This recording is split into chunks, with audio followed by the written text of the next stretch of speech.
Hi everyone, this is Cesar Cano, food aficionado, taking over Taco Gear's YouTube channel with a series we're calling Taco Foundations. Welcome to episode 4.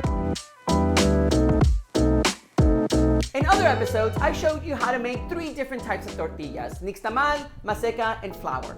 In this episode, I'm going to show you how to create a vegetarian taco that will make you reconsider your meat-eating habits. Vegetarian food does not have to be boring, and it does not have to imitate meat.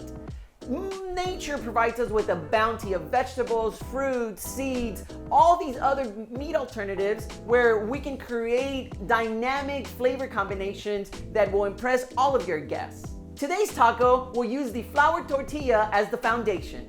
Today, we're gonna be making a roasted cauliflower and mushroom taco. But I'm gonna be merging 2 seemingly different cuisines, Mexican and Indian. However, once you start studying both of these cuisines, you realize that we share a lot of the same ingredients, just in different proportions. So they can easily marry each other or work together to create unique dishes. The highlight of today's tacos will make use of delicious, mouth-watering Texas summer peaches, and we're going to be making a chutney out of them as the base for our taco. For the chutney, you will need red onion, ginger and serrano peppers, cardamom pods, brown sugar, rice wine vinegar diluted with some water, and a pound of diced up peaches.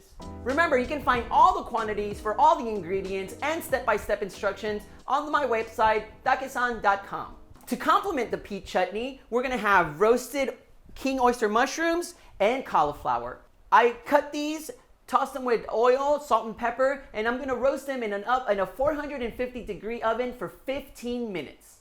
To make your chutney, you wanna preheat a 10 to 12 inch skillet. This large surface area increases the speed at which the chutney cooks. Coat the bottom with oil. Add your aromatics. In this case, it's the onion, the ginger, the serrano peppers. And we're just cooking them until they sweat off. So what you're looking for is for the color of them to become opaque and a little bit translucent. Once that starts happening, you can add your spices, which is the 6 cardamom pods. And you just want to move them around the hot pan so they can get toasted and their oils activated. But you want to be careful not to burn them. So immediately afterwards, add your brown sugar. And you want to move your brown sugar around until it melts.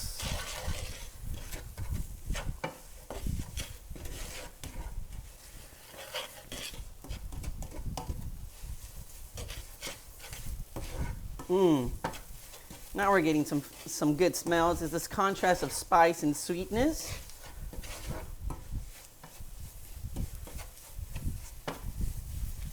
Once your brown sugar has turned brown, looking liquidy like this, it's time to deglaze or add your vinegar water mixture.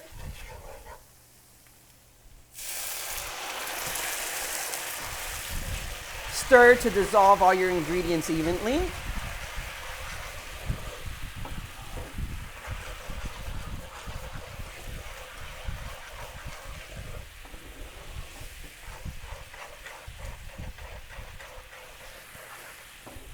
Give it about 30 seconds for the water, for the sugar to dissolve well in your liquid.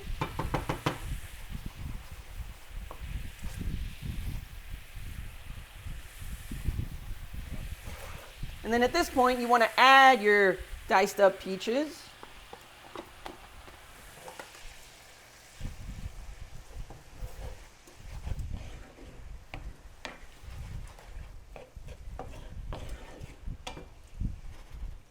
Adding all those peaches cools your pan down immediately, and we want to wait until it comes to a boil again.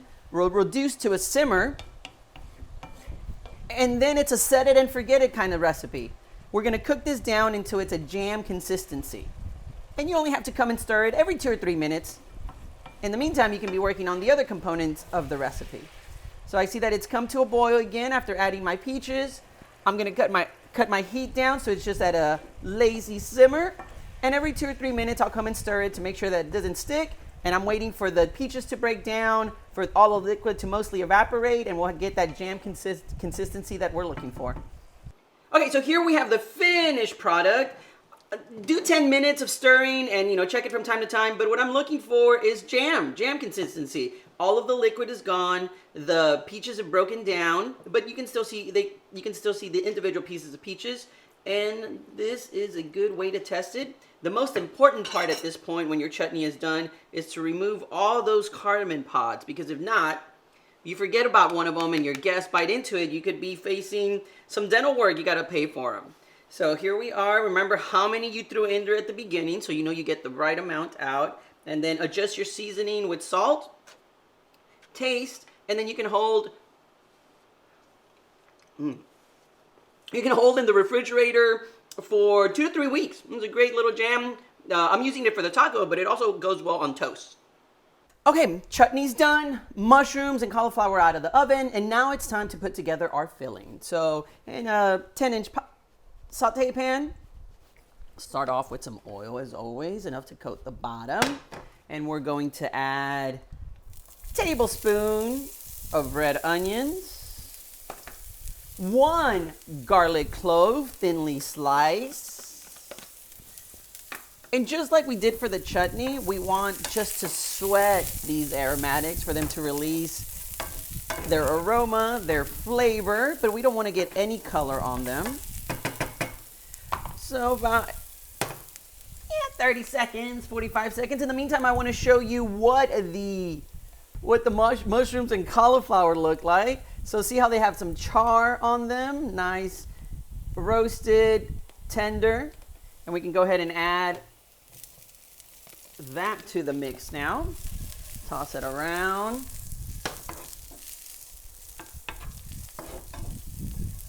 Yeah, this is smelling all right. Don't forget to season as you go. So just a dash of salt. And the mushrooms and cauliflower are already cooked through, so all we're doing essentially is heating everything up together. Now our Indian influence is going to come in the form of curry powder. On the website, takesan.com, I have the measurements and ingredients for you to make your own curry mix, but you're also welcome to buy your favorite curry brand from your local supermarket.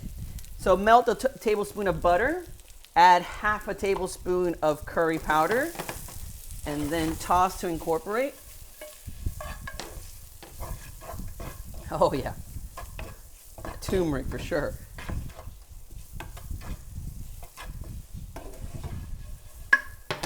Check your seasoning. All right, seasoning is great. Let's build this taco. It's time to assemble. For this taco, because it does have that Indian influence, I go with the flour tortilla to kind of imitate naan, right? That's the delicious part of Indian cuisine. And then we're gonna go ahead and spread our peach chutney, making sure we cover the surface of the tortilla. Next is our roasted mushroom and roasted cauliflower filling. Season with that homemade curry that you can find the recipe and quantities for on takesan.com. And then to give it a fresh note is just some thinly sliced scallions. And there you have it, roasted mushroom and cauliflower taco. If you like this video, please hit that like and subscribe button. And if you decide to make this delicious taco, make sure to tag me with my Instagram, takesan. A reminder, all of the quantities, step-by-step instructions can be found on my website, takesan.com. And make sure to tune in next week where I will be sharing with you a second vegetarian taco. Adios!